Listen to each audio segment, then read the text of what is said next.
Nous évoquons quasi quotidiennement le problème du secteur agricole dans nos différents débats, fidèles téléspectateurs des BMT Télévision.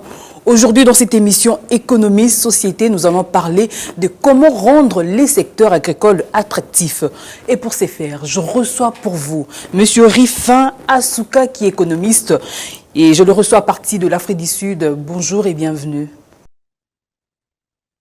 Bonjour Madame Yaoute. Je suis très ravi de venir, d'être invité dans votre émission et je crois que vous serez ravi de partager avec mes idées.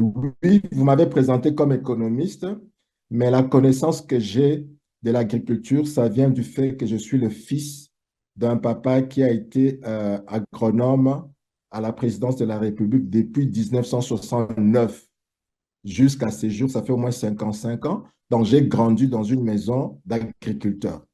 Donc, c'est en ce sens que j'ai connais un peu beaucoup des projets, de l'agriculture, de ce qui a échoué, de ce qui n'a pas marché. C'est un plus en ce sens-là. Voilà. C'est très bien. Alors, la question fondamentale est de savoir comment rendre, c'est d'ailleurs même notre sujet, comment rendre les secteurs agricoles attractifs, surtout en République démocratique du Congo. À mon avis, il faut d'abord comprendre les secteurs agricoles, mettre d'abord les animateurs qui soient très sérieux au niveau le plus élevé. Je parlerai du ministère de l'Agriculture. Vous voyez, quand même on nomme les gens dans le ministère de l'Agriculture ou dans les différents ministères, les ministères de l'Agriculture, c'est comme si c'est délaissé. Très souvent, les gens à qui on donne le ministère sont découragés, sont pas satisfaits parce qu'ils trouvent que c'est quelque chose qu'on minimise. D'abord, moi, je commencerai par là. Vous voyez, je vais donner une anecdote qui est dans la Bible. Vous voyez le pharaon d'Égypte. Il veut embaucher le ministre de l'Agriculture. Donc, il voit un songe et dans ce songe-là, il a deux parties de l'agriculture. Il voit la végétation et il voit du côté animal. Donc, vache grasse avec les blés qui s'amenuisent. Alors, de là, on lui fait sortir quelqu'un qu'on appelle Joseph et on a dit que pour assumer ses responsabilités-là, il faut être très intelligent. L'agriculture est très compliquée. Donc, il faut d'abord l'animateur. L'animateur doit être inspiré. On a trop réduit l'agriculture à l'achat des tracteurs. On a trop réduit l'agriculture à la distribution des semences. C'est beaucoup plus compliqué. Bon, je vais essayer un peu d'être un peu bref. Mais on doit avoir les tracteurs pour pouvoir s'aimer, pour pouvoir avoir en retour tout ce que nous cultivons. C'est l'erreur des projets agricoles au Congo. Les projets agricoles au Congo sont plus axés sur les tracteurs. Quand les tracteurs arrivent, okay, c'est plus les gens qui ne font pas l'agriculture qui s'en accaparent. Donnez-moi un peu le temps d'expliquer ça. Allez-y. On est un projet Bukangalonzo. On lance le projet Bukangalonzo échoue. Il n'y a plus de production. Mais quand il n'y a plus de production, les camions sortent toujours du Bandundu, les camions sortent toujours des Bas-Congo avec des produits agricoles. Quand il y aura encore une autre vague d'investissement, ces gens-là qui travaillent dans des conditions difficiles, on ne pensera pas à eux.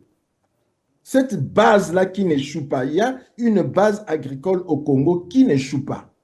C'est-à-dire qu'ils produisent quand même, ce n'est pas de la quantité suffisante, ce n'est pas de la qualité, la bonne qualité, mais c'est une base sûre. La chikwang qu'on mange à Kinshasa, ça ne vient pas avec les projets, les grands projets qu'on fait là, par exemple à Bukangalonzo, non, non, ça ne vient pas de là.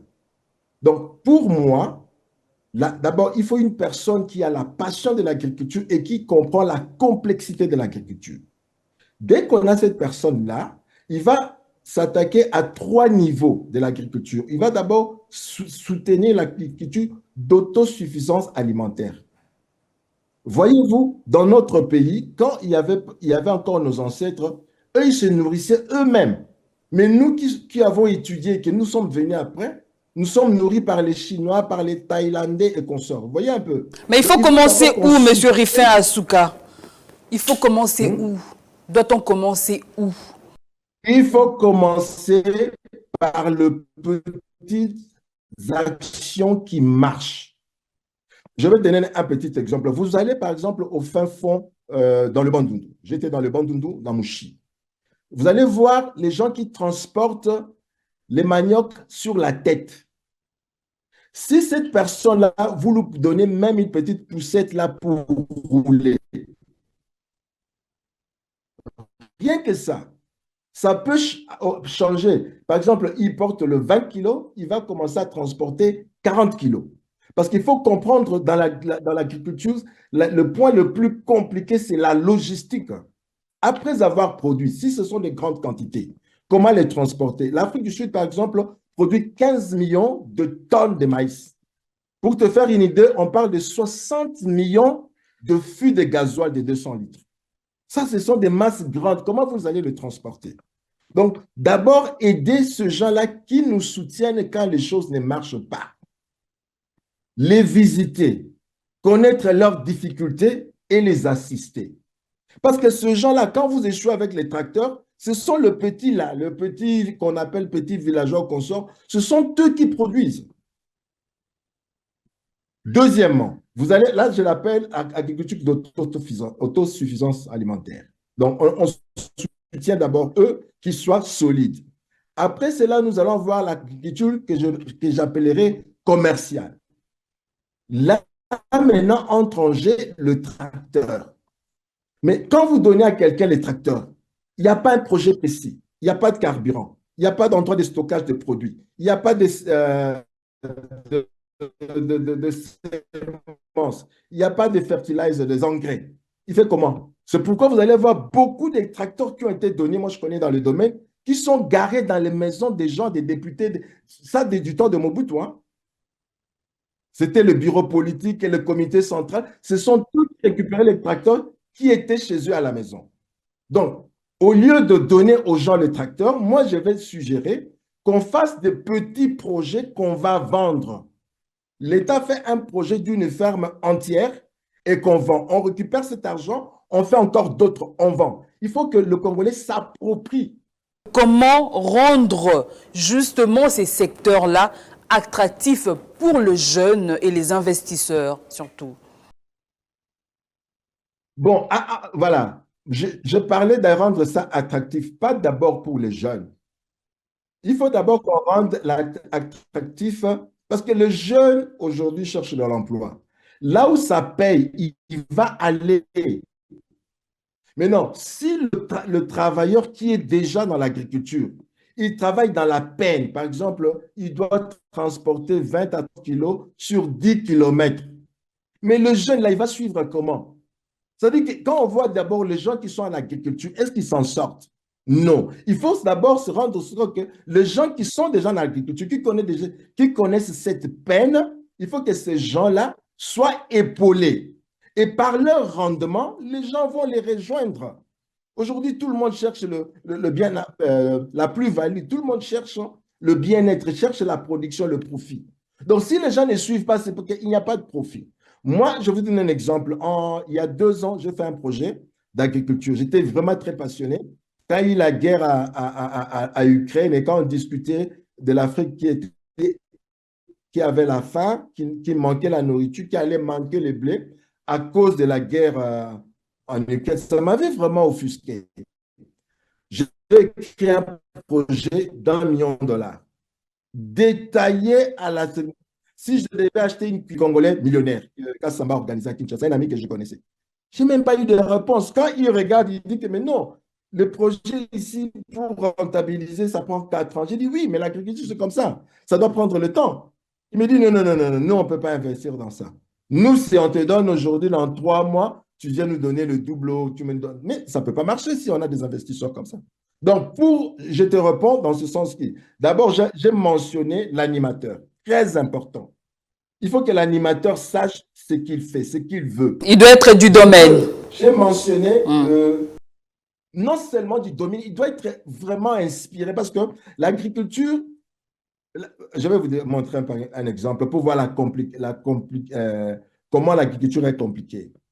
Deux fois, quand on parle de l'agriculture, on parle de maïs, on parle la banane, on parle les ignames et consorts. Ce qu'on appelle l'agriculture vivrière. Nous ne touchons même pas les cacao. Alors que le pays comme le Ghana, la Côte d'Ivoire, ça c'est leur ressource de revenus. Donc, si la personne oublie les cacao, oublie l'élevage, je vais te donner un exemple.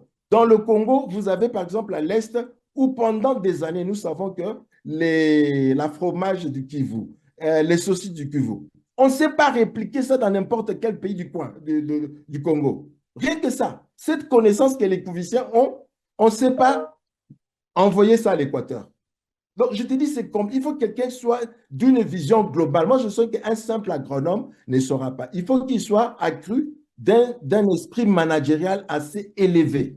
Donc, ça veut dire que si on se concentre dans ce secteur-là, on peut faire de jeunes Congolais des millionnaires. Non seulement faire des jeunes Congolais des millionnaires, pour moi, le Congo ne peut décoller qu'avec le secteur agricole. Parce que dans le secteur agricole, vous avez d'abord la discipline. C'est les plantes, tu dois suivre les plantes, tu dois suivre les saisons, tu dois suivre les mesures.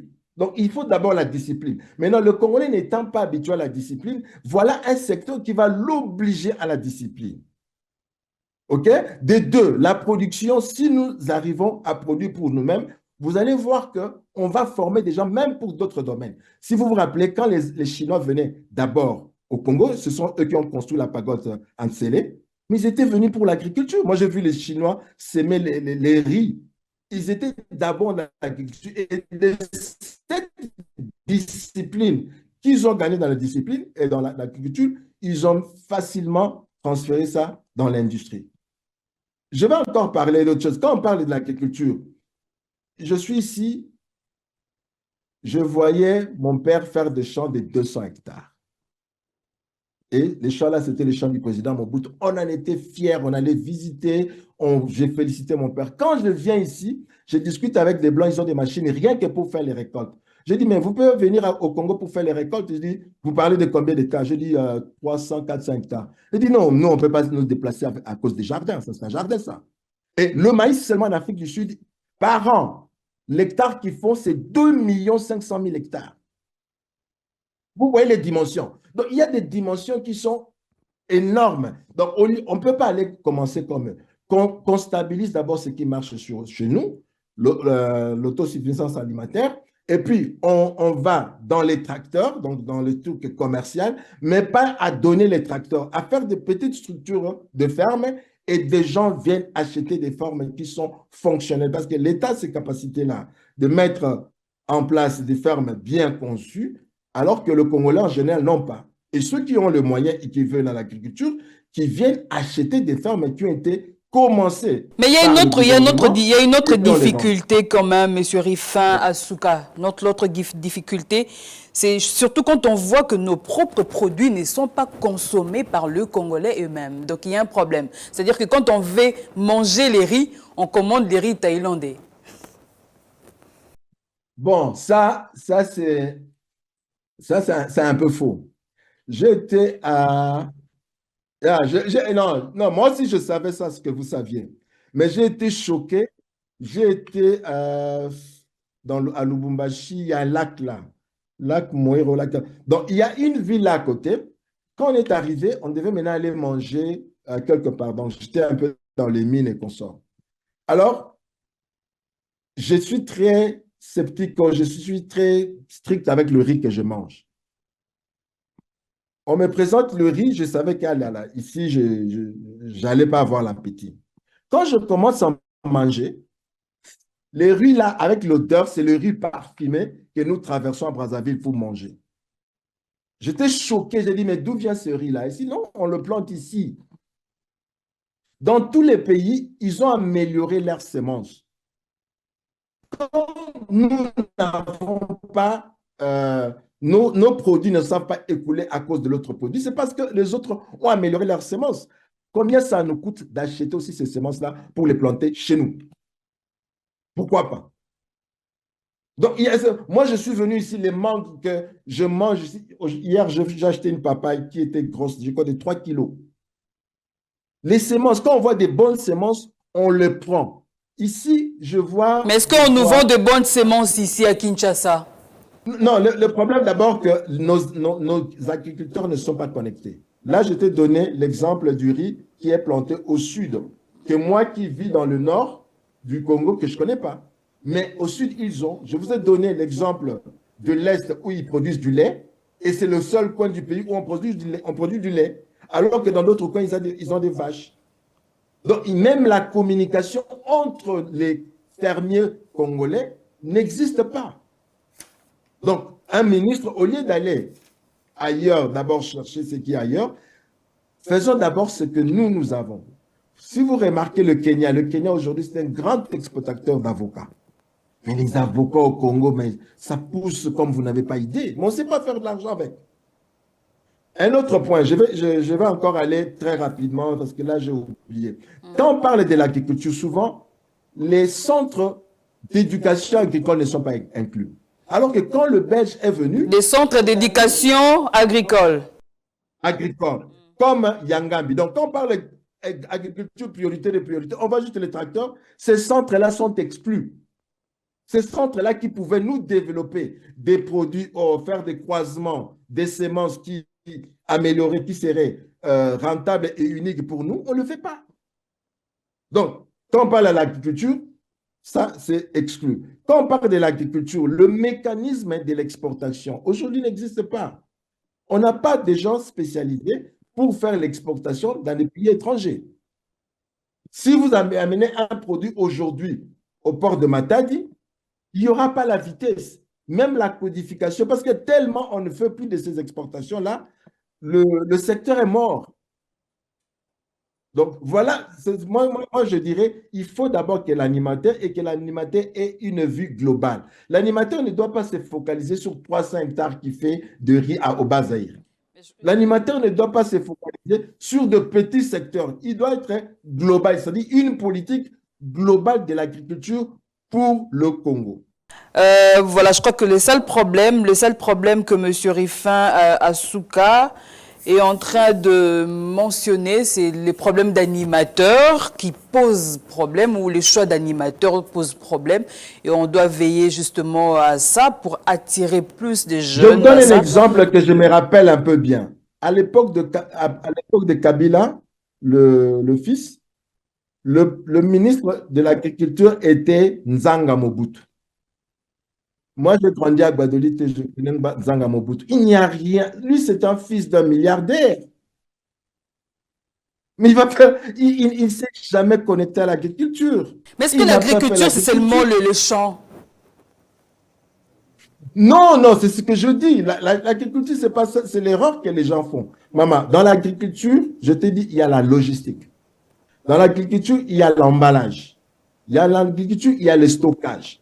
Donc, quand vous allez ailleurs, vous voyez des grands stockages, des silos, où on met par exemple les maïs. Vous allez à Matadi, vous allez voir les silos, qu'on met le blé. C'est par exemple l'unique silo qu'on a. Donc, il y a le stockage, il y a le transport. Quand je dis la logistique, il faut voir les véhicules et le transport. Moi, au lieu même d'acheter les tracteurs, identifiez d'abord les endroits où les agriculteurs produisent et qui n'ont pas de transport. Achetez les véhicules de transport tout terrain qui peuvent aller là-bas. Moi, j'ai vu des mamans aller acheter des ananas au Bas-Congo. Ils rentrent à Kinshasa, les camions tombent en panne. Ils n'ont pas de solution. Vous voyez comment les ananas pourrissent parce que la logistique n'est pas bonne. Donc, l'agriculture, ce n'est pas seulement les champs. Et c'est cette erreur-là qu'on fait, c'est pourquoi nous n'avançons pas. C'est tout ce mécanisme. C'est pourquoi je dis que c'est complexe. Mais c'est que font nos mamans, là, ça n'a rien à voir avec l'agriculture. Nos mamans qui nous produisent des tomates, ça n'a rien à voir avec ça. Il y a encore quelque chose que j'ai oublié dans l'agriculture, c'est le marché. Il faut que le marché agricole soit bien établi. Vous voyez les camions qui viennent de l'intérieur pour garer peut-être à Gambela ou à Selema ou à des endroits comme ça. Quand je vous fais voir, je prends les photos les mêmes scénarios, des camions qui viennent des fermes ici en Afrique du Sud, précisément à Johannesburg. Je peux vous prendre des centres où ces camions-là arrivent et là où nous allons acheter. C'est tout à fait différent. Parce que là, c'est tout le monde qui peut venir et le produit est écoulé facilement. Toi, par exemple, je ne crois pas que tu peux aller à Gambela, dans ce centre-là, pour acheter des biens, même si c'est une fête et consort, parce que le confort n'est pas là. L'insécurité totale. Quand vous n'avez pas fini de vendre le produit, il n'y a pas de stockage. Donc, le marché, c'est dans le marché l'écoulement, parce que si tu plantes, c'est pour que tu écoules dans le marché. Oui. Il faut que le marché soit stabilisé, bien établi. Donc, j'ai parlé des marchés qu'on ne s'occupe pas, j'ai parlé des centres d'éducation qu'on ne s'occupe pas, j'ai parlé de la logistique qu'on n'entre pas en ligne de compte, j'ai parlé des tracteurs qui viennent sans projet parce qu'il faut les carburants, il faut tous ces limités-là. Et on ne donne que les tracteurs. Et la conséquence, après avoir donné les tracteurs, la production n'augmente pas. Je vais vous donner un peu comment les Belges faisaient. Les Belges avaient dans chaque village un moniteur agricole. Et ce moniteur agricole forçait les gens à faire l'agriculture. Donc, ils avaient un décamètre, un parent qui a des enfants, tu es obligé de faire 1 hectare. Si tu es célibataire, tu vas faire la moitié. Tu ne le fais pas, on te met en prison. Bon, aujourd'hui, nous sommes dans la liberté. Il ne faut pas faire l'approche forcée comme ça, mais il faut avoir l'incentive. C'est-à-dire que quand les gens viennent dans l'agriculture, il faut qu'ils soient épaulés, ne fût-ce que pour le transport de produits, maman. J'ai été dans l'agriculture. Quand tu transportes le produit sur la tête, tu tombes malade. Dans la réticence, alors la réticence des jeunes, c'est par rapport à tout ça, parce qu'ils ne voient absolument, ils ne sont pas épaulés quelque part. Ou ils ne trouvent Voilà, pas le gain ils travaillent à eux-mêmes. Je suis allé en campagne en 2011, dans Alisala. Je suis dans un coin qu'on appelle Mondongo. J'ai vu une maman avec les chikwang. Il va marcher 30 km pour aller le vendre dans le centre de l'Issala. C'est pas normal. Et une maman comme ça, quand il fait ce transport-là, les jours pour aller aux champs sont diminués. Et donc, il va faire aller-retour 60 km juste pour aller vendre les chikwang à des prix dérisoires. Donc, je vous dis, le transport pour ces mamans-là, c'est vraiment quelque chose, pour les agriculteurs à ce niveau, c'est vraiment quelque chose de difficile. Et comment vous allez demander à un jeune quinois, urbain, d'aller vivre dans des endroits où il va commencer à porter des charges comme ça? Comment il va faire ça? Donc, il faut qu'on commence petit. Moi, je suggérais, voilà des machettes, voilà peut-être des tronçonneuses, des gens qui coupent les champs avec les haches. On leur donne, par exemple, une communauté se font, on leur donne une tronçonneuse. OK? Qui vont payer. Il faut toujours avoir cet esprit-là que les gens payent après pour que le processus continue. Il ne faut pas seulement donner, on s'arrête là. C'est pas bon. Donc, on donne à des communautés une tronçonneuse ici, on donne une charrue pour que les gens tirent. On montre les gens comment à utiliser les bœufs pour le transport de charges. Rien que ces choses-là va changer, va augmenter la production. Mais ça ne sera pas suffisant pour exporter, parce que nous, le Congo, on est appelé à exporter des produits agricoles. Quand on voit, je vous dis, madame, les meilleures terres du monde, j'ai dit du monde, on le trouve en Afrique du Sud, bien vers le bas, et au Congo, donc dans la zone un peu de Mbandaka, les meilleures terres du monde. À Kiev, en Ukraine, et vous avez ça aussi en Russie, et vous avez aussi ça en Chine. Mais ces gens-là, ils produisent de grandes quantités. Nous, on n'utilise pas nos terres. Et moi, ça fait mal parce que le jour où les étrangers vont s'intéresser de l'agriculture, comme ils se sont intéressés des minéraux, nous perdons le pays. Aujourd'hui où je te parle, les terrains agricoles nous appartiennent, nous, Congolais, à nos communautés. Ici, en Afrique du Sud, ce n'est pas que ça. 90% des terres agricoles appartiennent aux Blancs. Et ici, quand tu parles des fermiers, tu appelles quelqu'un fermier, on l'appelle bourg. C'est en afrikaans. Ça veut dire fermier. Donc, quand on dit bourg, c'est quelqu'un qui est riche. Chez nous, quand on dit il est paysan, il est fermier, ça veut dire qu'il est pauvre. Mais comment le jeune va carrément choisir une option où il sait que la vie sera misérable? Voilà un peu ce que je peux dire. Alors, une autre question par rapport à la digitalisation. Est-ce que la digitalisation peut-elle permettre de combler le fossé entre le jeune et l'agriculture? Maman, ça c'est un problème que j'aime aussi discuter. Quand le travail de fond n'est pas fait, le travail superficiel n'aura pas de valeur. Vous voyez, les gens qui ont créé la digitalisation, le travail mécanique, ils ont automatisé, ils l'ont fait. Nous, je vous dis par exemple, je vous ai parlé des gens qui ne savent pas produire à la manière locale. Même si on digitalise, quand on n'a pas compris le processus mécanique manuel et on veut sauter les étapes dans l'agriculture, ça ne va pas marcher. Je vous ai dit que l'agriculture, c'est une branche très sensible. Ça demande de la discipline. OK? Nous voulons, les étrangers viennent et ils fassent. Il y a une émission de vous que je suivis ici. Nous nous plaignons que nous avons des étrangers chez nous qui occupent l'espace économique. En même temps, nous allons encore chercher d'autres étrangers pour venir encore occuper plus d'espace économique. Comment on va nous respecter? Donc, si nous voulons aller dans la digitalisation, maîtrisons d'abord le mécanisme agricole. Si moi j'étais ministre, j'allais utiliser la digitalisation d'abord, numéro un, pour identifier tous les acteurs agricoles dans le pays, tous les paysans, dans n'importe quel coin. On doit te connaître et on doit connaître l'espace que toi tu utilises. Tu fais les champs de combien de...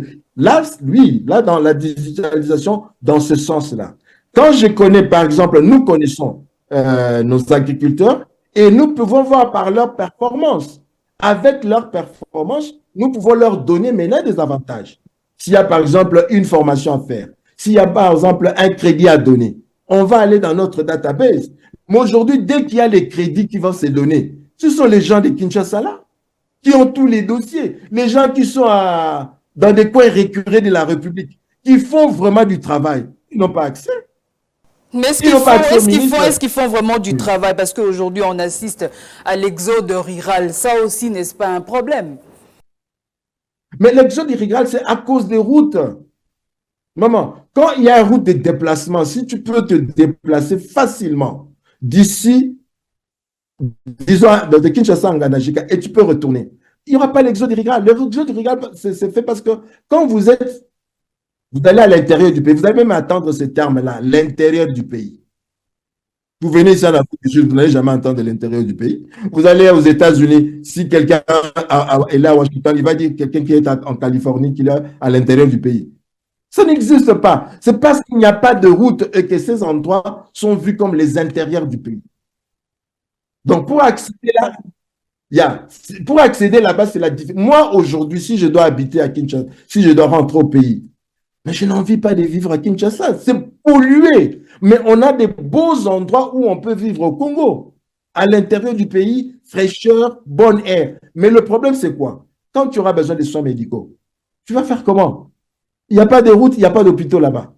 Alors voilà, fidèles téléspectateurs de BMT Télévision, votre émission Économie, Société. Alors nous devons quand même développer notre culture parce que beaucoup de pays se sont développés grâce à l'agriculture. Ça, il faut quand même le savoir, hein. Et nous avons, notre terre est tellement riche et il nous faudrait faire en sorte que ces secteurs-là soient de plus en plus enviés même par le jeune aujourd'hui qui pense que l'agriculture ne reste là que pour les vieilles personnes, hein. Donc ça, c'est carrément un sérieux problème auquel nous devons tous justement combattre pour pouvoir changer le paradigme, hein, changer effectivement la donne par rapport à tout ça. Alors, on était en train de parler justement, oui, mais j'avais une question. Aujourd'hui, on utilise dans nos terres, on utilise des engrais chimiques, je ne sais plus quoi d'autre encore, mais est-ce que, quand on parle de l'agriculture, justement, il faudrait réunir tout ça pour avoir une tomate en bonne qualité, pour avoir je ne sais quoi qui soit quand même envié par nous, les acheteurs? Bon, les engrais chimiques deviennent de plus en plus importants à cause d'abord la croissance de la population et le fait que les terrains agricoles doivent être plantés d'une manière répétitive. Avant, nos ancêtres ou au village, on faisait les jachères. Donc, on cultive aujourd'hui dans un endroit et puis on va laisser ça se reposer, la terre se reposer un peu et puis on va revenir après. Mais il se fait qu'aujourd'hui, les villages deviennent de plus en plus peuplés. Et les champs, les gens doivent aller de plus en plus loin. Donc, ce qui complique encore le problème de la logistique. Pourquoi ils doivent aller loin? Parce que les terrains qui étaient les plus proches où on a planté ne donnent plus comme ils devaient donner avant. Donc, pour avoir un grand rendement, ils doivent aller maintenant loin. Alors que s'ils ont les engrais, OK, ils peuvent rester dans le même endroit et planter. Quand on va, par exemple, dans la ville de Kinshasa, moi, j'ai aussi eu l'opportunité de vendre les engrais au Mama de Sekoma. Même quand on a une C'est terre important. aussi, même quand on a une terre aussi riche comme ou les sous-sols qui est riche, il nous faudrait au moins tout ça. Oui, même l'engrais, par exemple, quand on fait la première saison dans une terre qu'on n'a jamais utilisée, on peut se passer de l'engrais. Mais si on veut faire l'agriculture intensive, on le fait 2 fois, 3 fois, 4 fois, 5 fois, la terre va perdre certaines de nutrition, hein, certains de ces éléments. Donc, il faut l'enrichir. Et surtout quand on fait l'agriculture intensive. Dans l'agriculture intensive, on ne peut pas prendre de chance. Si je fais, par exemple, une agriculture de 1000 hectares ou 2000 hectares, je ne vais pas prendre de chance, attendre si ça va bien pousser ou pas. Je vais mettre en sorte que j'ai l'engrais et je suis sûr que les produits vont pousser. Donc, il n'y a pas de tâtonnage. Donc, c'est ça un peu, les engrais vous évitent ce tâtonnage-là où la terre n'est bonne, n'est pas bonne. Donc, même si la terre est riche, OK, même si la terre est riche, à un moment donné, vous avez toujours besoin de l'engrais. Quand le terrain est rectifiant. Alors, une dernière question, comment donner la vraie place à l'agriculture pour terminer? Et vous en profitez justement pour dire un mot de la fin aussi. D'abord, sur le plan gouvernemental, quand vous voyez les vice-premiers ministres, l'agriculture ne peut pas avoir un vice-premier ministre. Ça, c'est déjà ne pas comprendre la place de l'agriculture. Parce que si nous ne mangeons pas, nous ne pouvons pas vivre. Et si vous voyez l'exemple que je donné de Pharaon, la deuxième personnalité en Égypte, c'était Joseph, qui était le responsable du ministère de l'Agriculture. Donc, il faut que ce ministère-là, nous devenons conscients. Nous voulons seulement que les gens au plus bas niveau donnent de l'importance à l'agriculture, alors qu'au sommet, on ne donne pas cette importance-là à l'agriculture. Nous devrions être un pays d'abord puissamment agricole. Et si vous voyez les grandes puissances qui sont la Russie et les États-Unis, ils sont d'abord des puissances agricoles. Et l'Afrique du Sud, de même en Afrique, il n'y a pas de pays qui produit comme l'Afrique du Sud, dont la moitié des terrains seulement est fertile et l'autre moitié est désertique, et que le pays est la moitié de l'Afrique du Congo. Au Congo, nous avons 80 millions d'hectares. Mais les 80 millions d'hectares, s'il n'y a pas de routes là, qui va aller au fond là faire les champs? Ça n'a pas de valeur quand il n'y a pas de routes. Donc pour moi, il faut d'abord que notre gouvernement fasse un recrutement sévère sur la personne du ministre de l'Agriculture. Après cela, qu'il y ait un agenda. J'ai essayé de fouiller l'agenda du ministre actuel. J'ai vu qu'il disait qu'il veut que les agronomes deviennent des entrepreneurs. Ça, c'est son motto. Moi, je m'inscris en faux dans ce motto-là. Il faut d'abord ceux qui travaillent, qu'on améliore leurs conditions. Voilà à peu près ce que je veux dire. Sur le plan de recherche, si jamais les gens veulent qu'on fasse plus de recherche, parce que vous m'avez présenté comme un économiste, mais en fait, j'ai une licence en comptabilité de l'Université de Cape Town. J'ai un master en business administration, donc les sciences des affaires, OK, et j'ai l'expérience d'expédition sur l'agriculture. Donc, même pour monter les projets, même pour faire de la réflexion un peu plus profonde, on est disponible. Merci beaucoup, Monsieur Rifin Asuka. Merci d'avoir répondu à notre invitation. Merci également à tous nos fidèles téléspectateurs de BMT Télévision. Si vous voulez participer comme Monsieur Rifin, qui est à partir de l'Afrique du Sud, bien sûr, il a participé à notre émission. Vous pouvez aussi nous écrire ou carrément nous appeler. Surtout, n'oubliez pas de laisser un petit commentaire et ça nous fera tellement plaisir de vous lire et de lire également vos questions. On se retrouve prochainement. Mais d'ici là, portez-vous bien. Au revoir.